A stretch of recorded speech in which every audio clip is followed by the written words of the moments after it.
Junior কি junior দেখতে সুন্দর আছো, কিন্তু তোমাকে আজকাল একটা টাউট ছেলের সাথে ঘোরাফেরা করতে দেখা যাচ্ছে। কি চলে? আমি তো কোনো ছেলের সাথে কথা বলি না আপু। কোন ছেলে? একদম মিথ্যা কথা বলবো না। এটা আমাদের দুজনকে দেখতে পাচ্ছ? আমরা দুজন হচ্ছে ইউনিভার্সিটি সিসিটিভি, সব দেখি। তোমার যে ছেলেটার সাথে কিছু একটা হবে ওর সম্পর্কে সবকিছু ভালো করে জানো তো? আপনি কি বলছেন আপু? আমি কিচ্ছু বুঝতে পারছি না। কিছু বুঝতেছে না দোস্ত, একটু বুঝাই বল। আশিকের কথা বলছি, ওর সম্পর্কে সব জানো তো?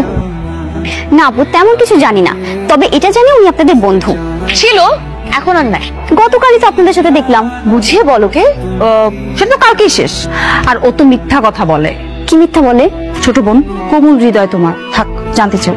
না না আপু, সমস্যা নেই, ব্যাপারটা এখনো তো গভীরে যায়নি, আপনারা বলেন। আশিক তো বিবাহিত, গ্রামে তার প্রেগনেন্ট ওয়াইফের নাম রোকসানা। সে প্রেগনেন্ট ওয়াইফকে গ্রামে রেখে শহরে পড়াশোনা করতে এসে এরকম সহজ সরল মেয়েদের মন নিয়ে জীবন নিয়ে খেলা করছে। কত মেয়ের যে সর্বনাশ করেছে তার কোনো হিসাব নাই। এসব কি বলছেন আপু? আরে গত মাসেই তো একটা মেয়ে সুইসাইড করতে গিয়েছিল। আহারে, আমরা বাঁচিয়েছি। ছি ছি, এত খারাপ? তোমাকে দেখে খুব ভালো লাগছে, তুমি সুন্দর একটা মেয়ে, তুমি ছোট বোনের মতো। এই জন্য আগে থেকে তোমাকে সতর্ক করে দিই। বুঝতে পারছো না ব্যাপারটা? আপনি আমাকে বাঁচিয়েছেন আপু, thank you so much. Stay safe. তুই তো ঠিকই আছে, মানে মাথা ঘুরে পড়ে গেছিল। হ্যাঁ, পড়ে গেছিল তো। আমি দেখতেছি তো ঠিকঠাক। মাথা আবার মোচড় দিয়ে কি হবে? মানে ঘুরাইতেছে দোষ, মাথা ঘুরাইতেছে ওর। বেচারি না খেতে খেতে কি অবস্থা। দোস্ত তুই ওর জন্য অনেকগুলো খাবার অর্ডার কর। তোর জন্য fried rice, fried chicken, pasta, তারপরে পিৎজা, লাজানিয়া খাবি তো? সবকিছু অর্ডার কর যা।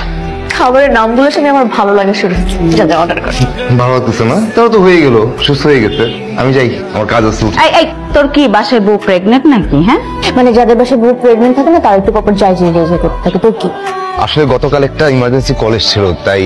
বউ প্রেগনেন্ট থাকলে এরকম ইমার্জেন্সি কল আসতেই পারে। যাই হোক, আপনি তাহলে বুঝেছেন। আমি তো ভেবেছিলাম বউ প্রেগনেন্ট মানে কার বউ? আপনি বিবাহিত, আপনার বউয়ের নাম রোকসানা, কদিন পর আপনি বাবা হবেন। রোকসানা? আমি তো রোকসানা নামের কাউকে চিনিই না।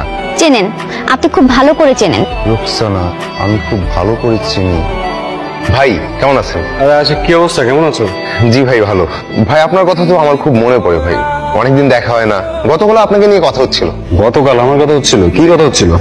আমার বান্ধবী বর্ণা, চিনেন না? ও তো সারাক্ষণ আপনার কথা বলে। তাই নাকি? জি ভাই। কি বলো বলো তো? বলছিল রিমন ভাই তো হ্যান্ডসাম একটা মানুষ, আর ওই লাল শার্টে রিমন ভাইকে যা লাগবে না। আরো বলছিল ভাই। কি বলছিল বলো তো? রিমন ভাই যদি লাল শার্ট পরে কোনো মেয়ের সামনে দাঁড়ায়, ওই মেয়ে তো নিশ্চিত প্রেম করে যাবে। কি হয়েছে তোমার? ভাই পেটে গ্যাস হচ্ছে, সকাল থেকে কিছু খাইনি তো। তোর মেয়ে, তুমি এটা আমাকে আগে বলবা না? ভার্সিটি আশেপাশে যত রেস্টুরেন্ট আছে আজকে থেকে তোমার জন্য ফ্রি। এখন চলো আমার সাথে, চলো কি খাইবা তুমি বলো।